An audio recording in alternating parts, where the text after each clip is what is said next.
Hello दोस्तों, नमस्कार। एक बार पुनः स्वागत है आप लोगों का अपने यूट्यूब चैनल अभियान बायोलॉजी क्लासेज में।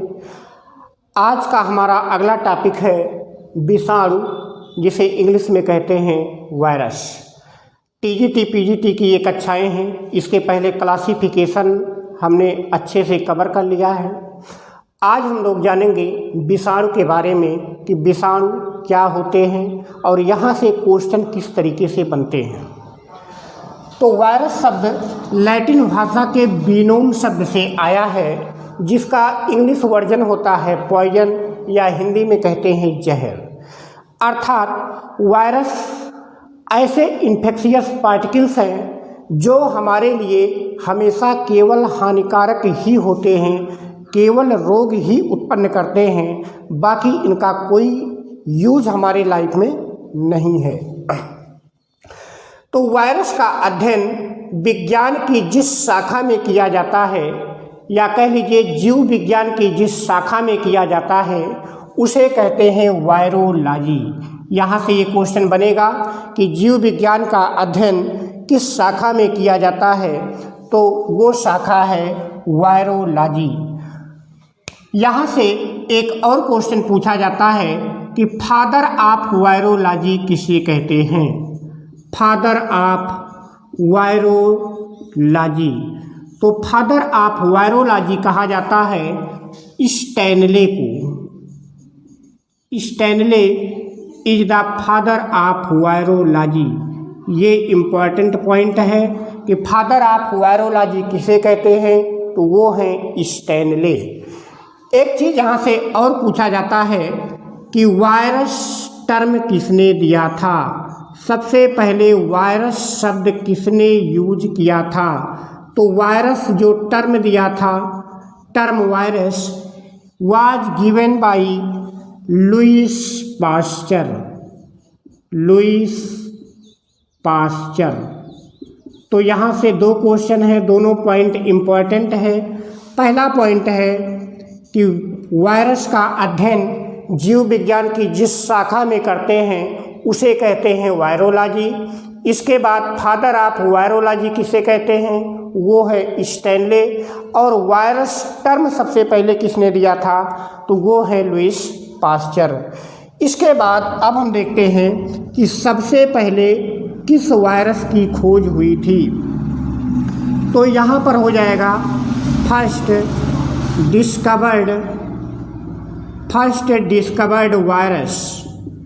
जो सबसे पहले वायरस की खोज हुई थी वो कौन सा वायरस था, तो आप लोगों ने इंटरमीडिएट से ही पढ़ रखा है TMV, जिसे कहते हैं टोबैको मोज़ेक वायरस। तो क्वेश्चन अगर पूछा जाएगा कि सबसे पहले किस वायरस की खोज हुई थी, तो आसान सा क्वेश्चन है, इसका जवाब होगा TMV, टोबैको मोज़ेक वायरस की खोज किसने किया था, तो ये खोज किया था रशियन साइंटिस्ट इवानोवस्की। कब किए थे, 1892 में, 1892 में। तो यहाँ से क्वेश्चन पूछा जाता है कि वायरस की खोज सबसे पहले किसने किया था, इवानोवस्की ने किया था। कब किया था, 1892 में। किस वायरस की खोज किया था, TMV, टोबैको मोज़ेक वायरस की। थोड़ा सा इसके खोज के बारे में हम जान लेते हैं, खोज कैसे किया। तो तंबाकू की पत्तियों पर मोज़ेक रोग हो जाता था, तो सबको संदेह था कि शायद ये रोग बैक्टीरिया के कारण होता है। तो ये पता लगा रहे थे कि किस बैक्टीरिया से ये रोग हो रहा है। उनको वायरस का ज्ञान तो था नहीं, वायरस की खोज ही नहीं हुई थी। बैक्टीरिया पर संदेह था कि कौन सा बैक्टीरिया मोज़ेक रोग उत्पन्न करता है। तो इसके लिए उन्होंने एक बैक्टीरियल फिल्टर का यूज किया। बैक्टीरियल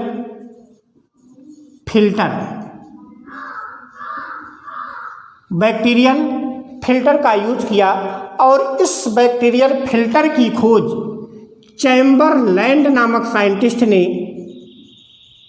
चैम्बरलैंड नामक साइंटिस्ट ने 1884 ईस्वी में किया था। चैम्बरलैंड ने 1884 ईस्वी में बैक्टीरियल फिल्टर की खोज किया। इस बैक्टीरियल फिल्टर से जब इस पत्ती के रस को छाना, इस तरीके से एक बीकर ले लिया और यहाँ पर लगा दिया bacterial filter.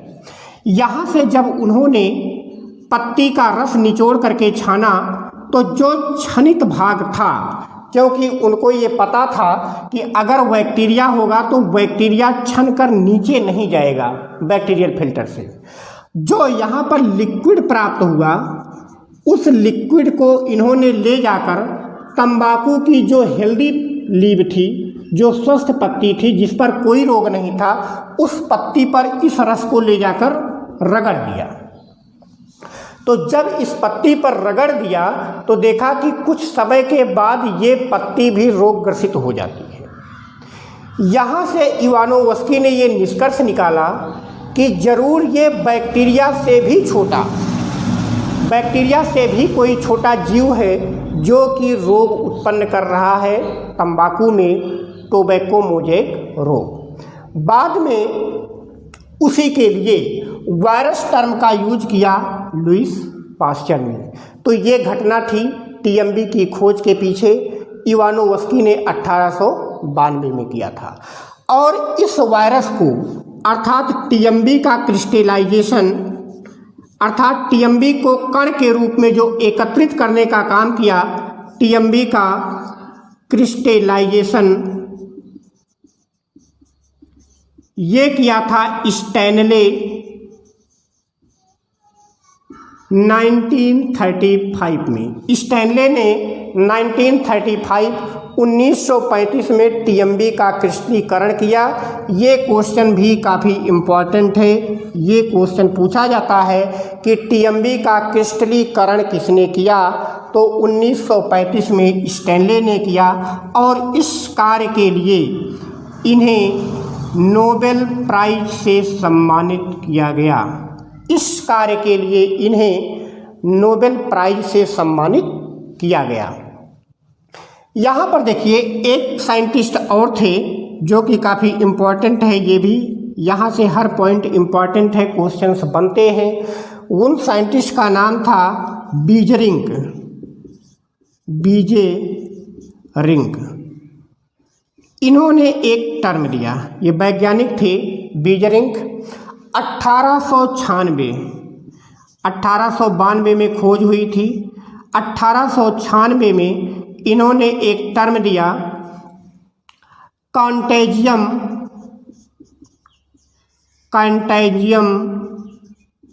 Vivum fluidum. Contagium vivum fluidum, अच्छे से याद रखिएगा, ये एक फ्रेज है। इसका यूज किसने किया? बीजरिंग ने 1896 में कहा कंटेजियम वाइवम फ्लूइडम। इसका इंग्लिश वर्जन होता है लिविंग इन्फेक्शियस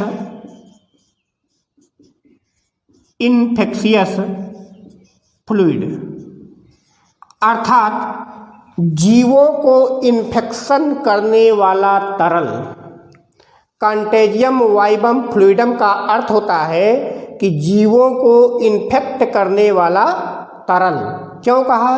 क्योंकि जो लिक्विड यहाँ पर मिला था वह लिक्विड स्वस्थ पत्तियों पर रगड़ने से उन्हें भी संक्रमित कर देता था। उसी के संदर्भ में बीजरिंग नामक साइंटिस्ट ने 1896 में कहा इसे contagium vivum fluidum, living infectious fluid.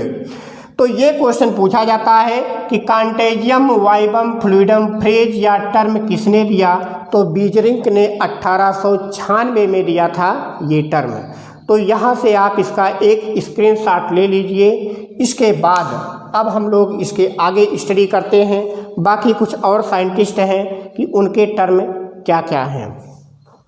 तो यहाँ से आपको समझ में आ गया होगा कि वायरस लैटिन भाषा के वीनोम शब्द से लिया गया है। जिसका अर्थ पॉइजन या जहर होता है।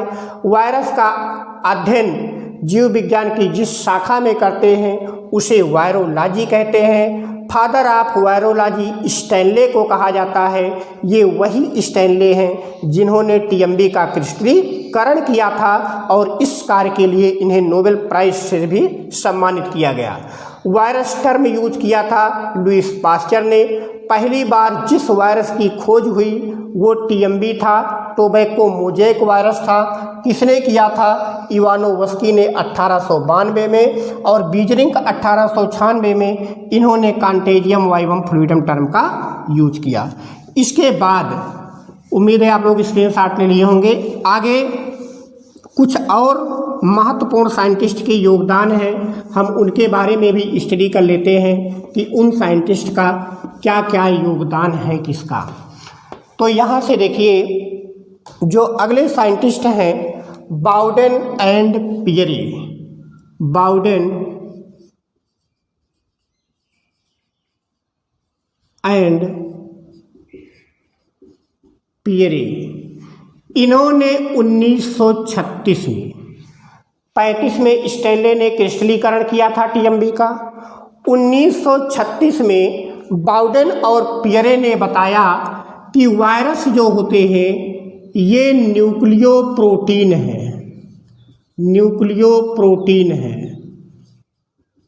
अर्थात इनका शरीर न्यूक्लिक एसिड और प्रोटीन से मिलकर बना होता है। ये बात सबसे पहले जो बताई वो बाउडेन और पियरे ने 1936 ईस्वी में बताई। ये भी इम्पॉर्टेंट टर्म है कि nucleoprotein nature of virus was discovered by Bawden and Pierre. तो ये भी आप ध्यान में रखेंगे। न्यूक्लियोप्रोटीन मतलब एनपी, न्यूक्लियोप्रोटीन मतलब एनपी, और इसका पता किसने लगाया? BP, Bowden and Pierre. तो एनपी की खोज किसने किया? बीपी ने किया था। तो यहाँ से आप याद रख सकते हैं कि nucleoprotein nature of virus was discovered by Bawden and Pirie in 1936। इसके बाद हमारा जो अगला पॉइंट है वो है बैक्टीरियोफेज के बारे में। बैक्टीरियोफेज, बैक्टीरियोफेज भी एक प्रकार के वायरस होते हैं जो बैक्टीरिया पर अटैक करते हैं या बैक्टीरिया को इन्फेक्ट करते हैं। इसकी खोज किया था F.W. टोर्ट ने। कब? 1917, 1917। तो बैक्टीरियोफेज की खोज किसने किया था? F.W. टोर्ट ने 1917 में। इन्हीं के साथ एक और साइंटिस्ट थे, उनका नाम था डी हेरले। तो डी हेरले ने बैक्टीरियोफेज टर्म दिया था।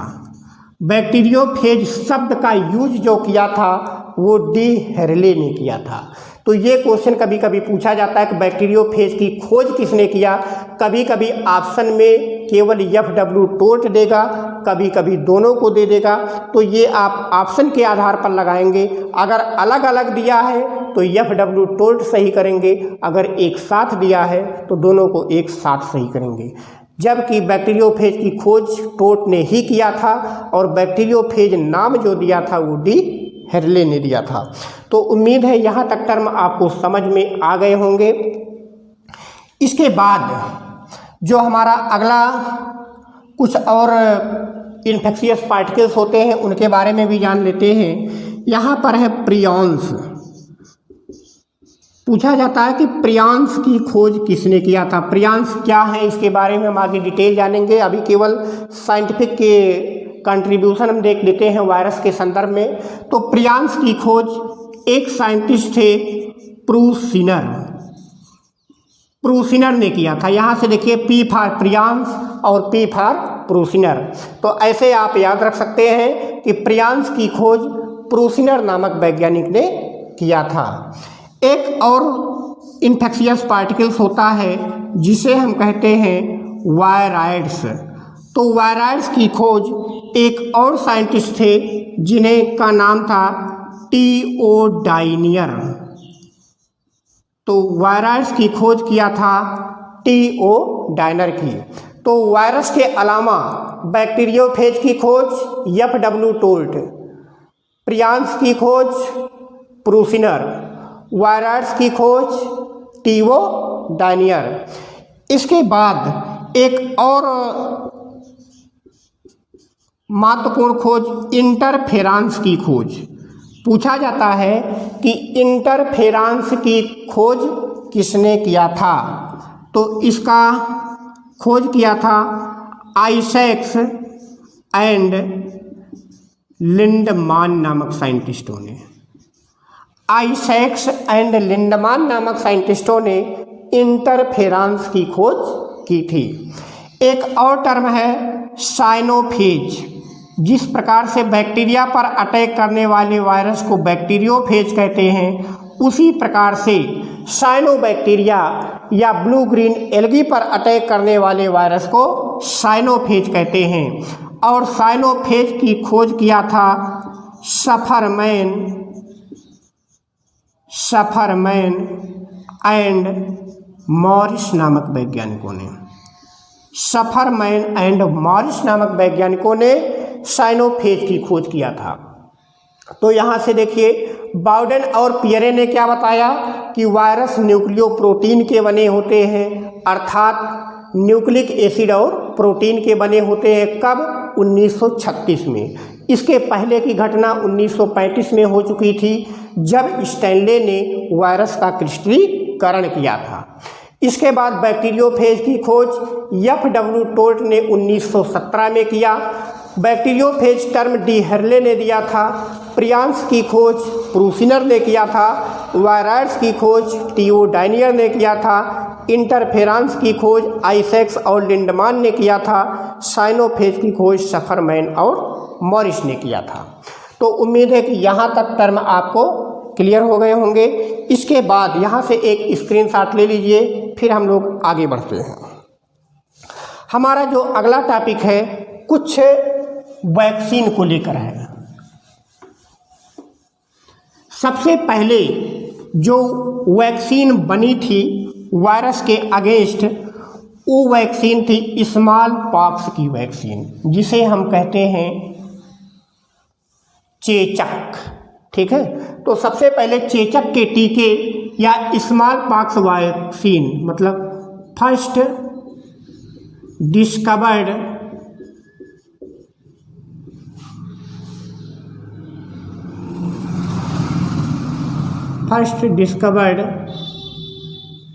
वैक्सीन कौन सी थी? Small pox. और किसने किया था ये? एडवर्ड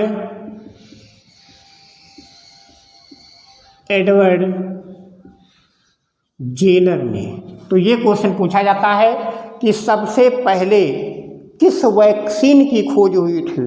तो स्मॉल पॉक्स वैक्सीन की खोज हुई थी। किसने किया था?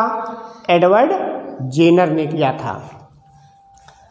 इसके बाद एक टर्म और पूछा जा सकता है कि पोलियो वैक्सीन की खोज किसने किया? तो पोलियो वैक्सीन की खोज 1953 में शाक नामक साइंटिस्ट ने किया था। शाक ने 1953 में अमेरिकन साइंटिस्ट थे, इन्होंने पोलियो के वैक्सीन की खोज किया था। तो ये दो साइंटिस्ट वैक्सीन से रिलेटेड हैं। इसका भी एक स्क्रीनशॉट ले लीजिए, फिर हमारा जो साइंटिस्टों का योगदान है वो समाप्त हुआ। हम लोग स्टडी करेंगे अब वायरस के बारे में डिटेल से थोड़ा सा।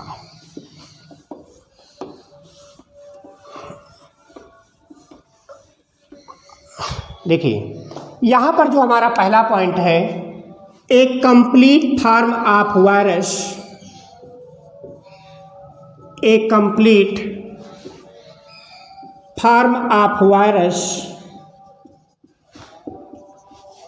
Is known as virion. ये क्वेश्चन पूछा जाता है कि विरयान क्या होता है। तो वायरस के एक कंप्लीट फॉर्म को हम विरयान कहते हैं, क्योंकि वायरस के दो पार्ट होते हैं, एक तो होता है प्रोटीन का पार्ट और एक होता है न्यूक्लिक एसिड का पार्ट। तो जब दोनों पार्ट मिल करके एक साथ जुड़ जाते हैं, मतलब पूरा एक वायरस बन जाता है, तो उसी को हम कहते हैं विरयान। ठीक है, तो विरयान में दो पार्ट होंगे, एक प्रोटीन का पार्ट होगा और एक न्यूक्लिक एसिड का पार्ट होगा। तो हमारा दूसरा पॉइंट यही से बनता है कि proteinaceous part of virion is known as capsid.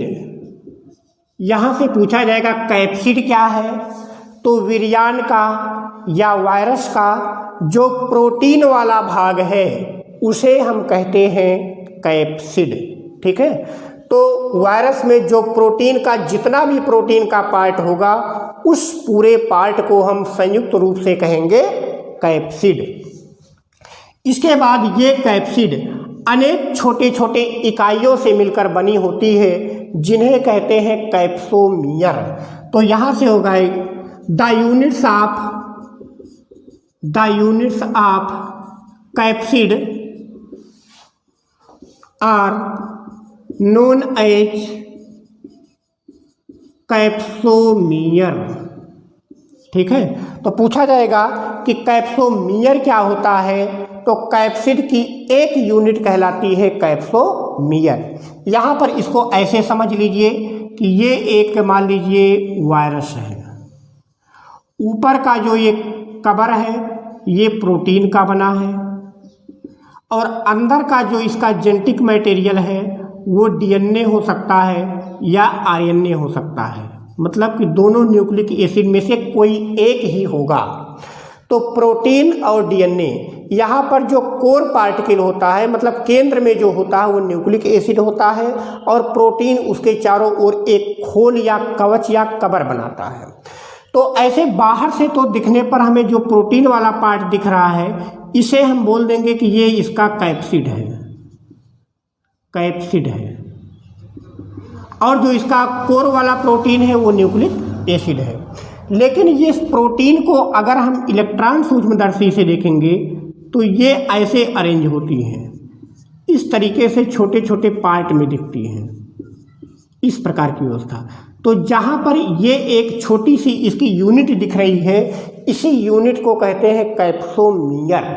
तो अलग अलग वायरस में नंबर ऑफ कैप्सोमियर अलग अलग होता है, किसी में 2000 कैप्सोमियर है, किसी में 2 4 या 10-20 कैप्सोमियर हो सकता है। तो number of capsomere varies from virus to virus, मतलब जैसे जैसे वायरस की वैरायटी बढ़ती जाती है वैसे वैसे कैप्सोमियर की संख्या भी चेंज होती रहती है। तो फिर यहाँ पर देखिए,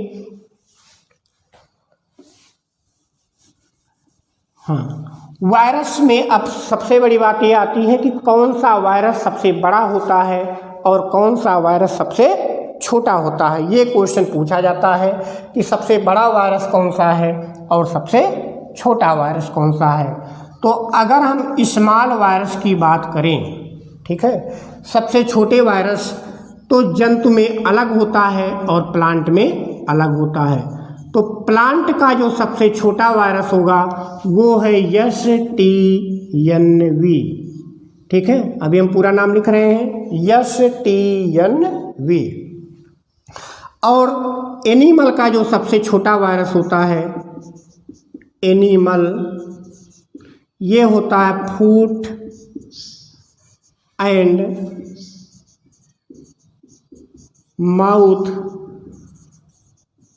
डिजीज इन कैटल। इसका पूरा नाम होगा सैटेलाइट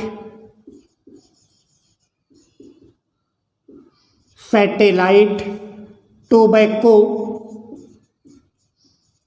नीचे लिख दे रहे, हो सकता उधर ना दिख रहा हो, नर्कोसिस वायरस। ठीक है। तो STNV satellite tobacco necrosis virus, ये प्लांट में पाया जाने वाला या प्लांट में डिजीज उत्पन्न करने वाला सबसे छोटा वायरस है। और एनिमल में डिजीज उत्पन्न करने वाला सबसे छोटा वायरस है foot and mouth disease in cattle. जानवरों में या गाय भैंस में जो खुरपका मुंहपका रोग होता है उसका वायरस सबसे छोटा वायरस होता है जंतुओं में।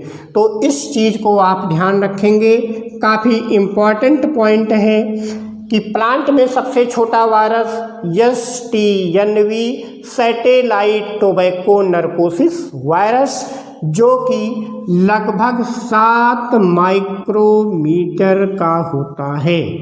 और एनिमल में जो फूट एंड माउथ डिजीज का होता है वो लगभग 10 माइक्रोमीटर का होता है। तो यहाँ से आप ध्यान रखेंगे कि प्लांट में सबसे छोटा STNV और एनिमल में सबसे छोटा foot and mouth disease in cattle. इसके बाद अब हम स्टडी करते हैं सबसे लॉन्गेस्ट वायरस की, कि सबसे बड़ा वायरस कौन सा होता है। तो ये भी प्लांट में कोई और होगा और एनिमल में कोई और होगा, ठीक है। तो प्लांट में होता है CTV, जिसका पूरा नाम है सिट्रस ट्रिस्टेंजा वायरस। सिट्रस ट्रिस्टेंजा वायरस ये प्लांट का सबसे बड़ा वायरस होता है। प्लांट में डिजीज उत्पन्न करने वाला सबसे बड़ा वायरस होता है CTV सिट्रस ट्रिस्टेंजा वायरस। और एनिमल में डिजीज उत्पन्न करने वाला सबसे बड़ा वायरस होता है स्मॉल पॉक्स। नाम भले स्मॉल है लेकिन होता ये सबसे बड़ा है, स्मॉल पॉक्स, जिसे हम कहते हैं वेरियोला वायरस। वेरियोला वायरस, ठीक है। तो स्मॉल पॉक्स वायरस जंतुओं में इन्फेक्ट करने वाले वायरसों में सबसे बड़ा वायरस होता है। तो यहाँ से क्वेश्चन जरूर बनते हैं, इसको आप बिल्कुल ध्यान रखिएगा कि प्लांट में सबसे स्मॉल कौन होता है, एनिमल में सबसे स्मॉल कौन होता है, इसके बाद प्लांट में सबसे बड़ा कौन होता है और एनिमल में सबसे बड़ा कौन होता है। इस पॉइंट को बिल्कुल कंठस्थ कर लीजिएगा। यहाँ से एक स्क्रीनशॉट लीजिए। इसके बाद अब हम लोग आगे के टर्म पढ़ते हैं।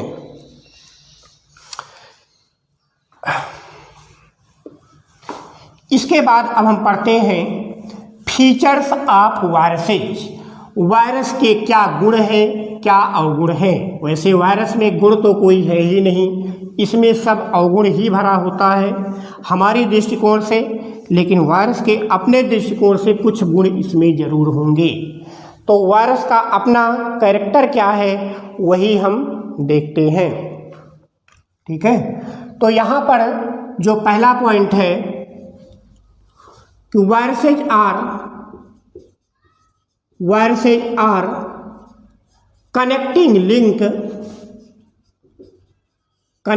Link between living and non living. ये क्वेश्चन भी इम्पॉर्टेंट है पॉइंट। यहाँ से क्वेश्चन बनता है कि लिविंग और नॉन लिविंग के बीच कनेक्शन कौन है, सेतु कौन सा है, ब्रिज कौन सा है, तो वो होते हैं वायरस। मतलब कि सजीव और निर्जीव के बीच की कड़ी किसे कहते हैं, तो जवाब होगा विषाणुओं को कहते हैं सजीव और निर्जीव के बीच की कड़ी। क्योंकि इनमें कुछ गुण सजीवों के जैसा मिलता है, कुछ गुण निर्जीवों के जैसा मिलता है, इसलिए इन्हें कनेक्टिंग लिंक बोला जाता है between living and non living. तो ये पॉइंट हो गया। इसके बाद दूसरा पॉइंट है कि दे आर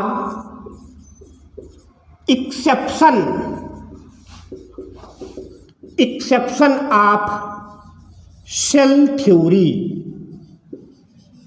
यहाँ से क्वेश्चन भी बनता है कि कौन सा ऐसा जीव है जो कोशिका सिद्धांत का पालन नहीं करता या कोशिका सिद्धांत का अपवाद है। तो इसका जवाब भी होगा वायरस। वायरस कोशिका के सिद्धांत का पालन नहीं करते हैं। कोशिका सिद्धांत क्या है, जब आपको सेल पढ़ाएंगे तो वहाँ डिटेल से पढ़ाएंगे। कोशिका सिद्धांत की खोज स्लाइडन और स्वान नामक वैज्ञानिकों ने किया था। तो यहाँ से केवल आप इतना ध्यान रखिए कि सेल थ्योरी का एक्सेप्शन या अपवाद कौन है, तो जवाब होगा वायरस। ठीक, इसके बाद तीसरा term, viruses are acellular और नॉन सेलुलर। कि वायरस ए सेलुलर या नॉन सेलुलर होते हैं, जिसे हिंदी में कहते हैं अकोशिकीय। जब कभी ये क्वेश्चन आता है और अकोशिकीय, जब कभी ये क्वेश्चन आता है अकोशिकीय लिखकर हिंदी में आ जाता है, साथ में अगर अमीबा, पैरामीशियम, यूग्लिना में से कोई विकल्प में दे दिया तो बच्चे समझते हैं अकोशिकीय का मतलब एक कोशिकीय है और वो फट से लगा देते हैं अमीबा, पैरामीशियम, यूग्लिना या प्रोटोजोआ में से कोई एक, और हमारा क्वेश्चन वहीं पर हो जाता है गलत। तो यहाँ पर ध्यान रखिएगा कि वायरसेज आर ए सेलुलर और नॉन सेलुलर। कि वायरस जो होते हैं ये अकोशिकीय होते हैं, ए सेलुलर होते हैं या नॉन सेलुलर होते हैं, या इनमें कोशिका नाम की कोई चीज़ नहीं पाई जाती है। केवल दो ही चीज़ के बने होते हैं, प्रोटीन और न्यूक्लिक एसिड। तो कोशिका कहाँ से इनमें मिलेगी? ठीक है। इसके बाद अगला पॉइंट है वायरसेज आर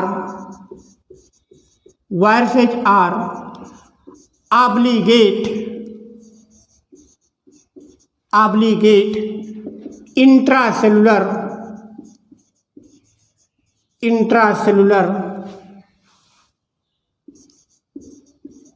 पैरासाइट।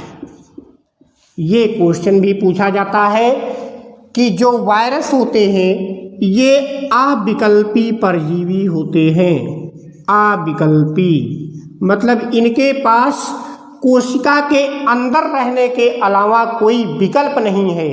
अगर ये बाहर रहेंगे तो वे हमेशा इनर्ट रहेंगे, अक्रिय रहेंगे। तो वायरसेज आर इनर्ट कहाँ पे?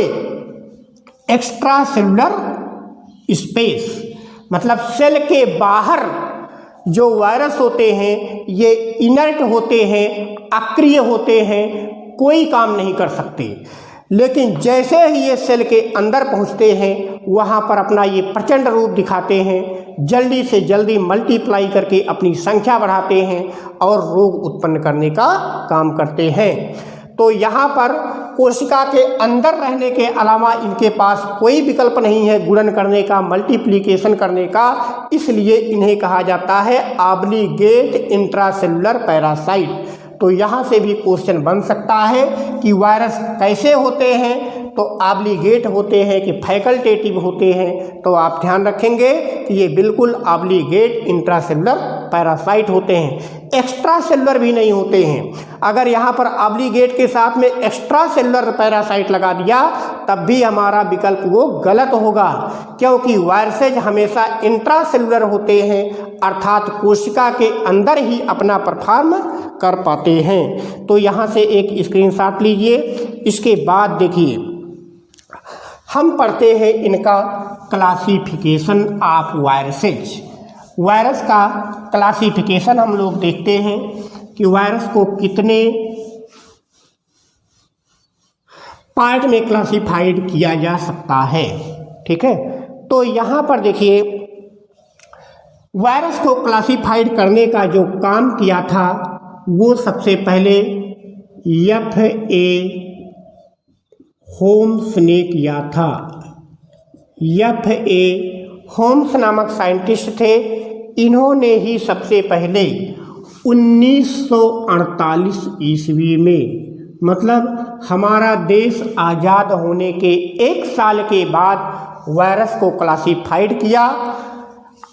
इनको जितने भी वायरस हैं सबको रखा गया है ऑर्डर वायरेल्स में, ऑर्डर वायरेल्स। तो ऑर्डर वायरेल्स को इन्होंने 3 सब ऑर्डर में बांटा। यहाँ पर हो जाएगा 3 सब ऑर्डर, 3 सब ऑर्डर में बांटा। पहला था फाइटोफैगनी, फाइटोफैगनी। दूसरा था जूफैगनी, जूफैगनी। और तीसरा था फैगनी। तो 3 सब ऑर्डर में बांटा, फाइटोफैगनी, जूफैगनी और फैगनी।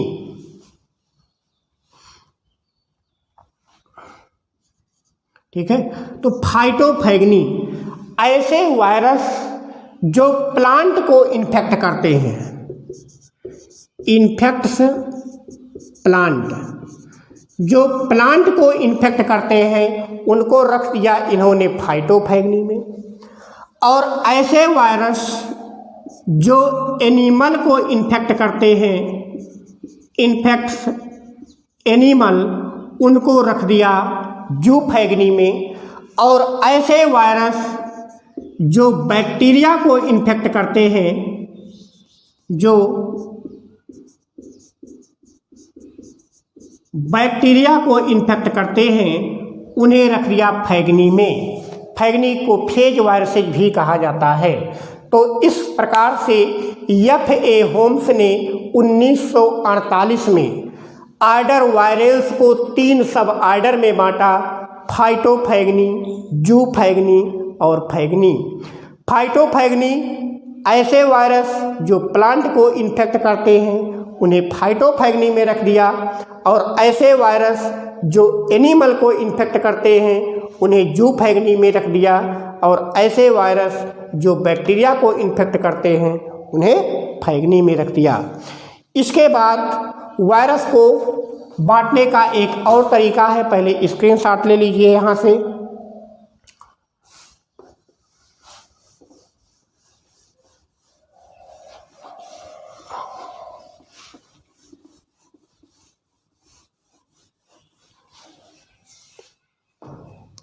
देखिए यहाँ से है classification of viruses.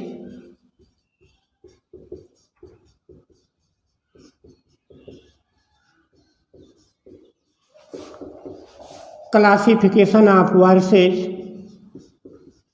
On the basis of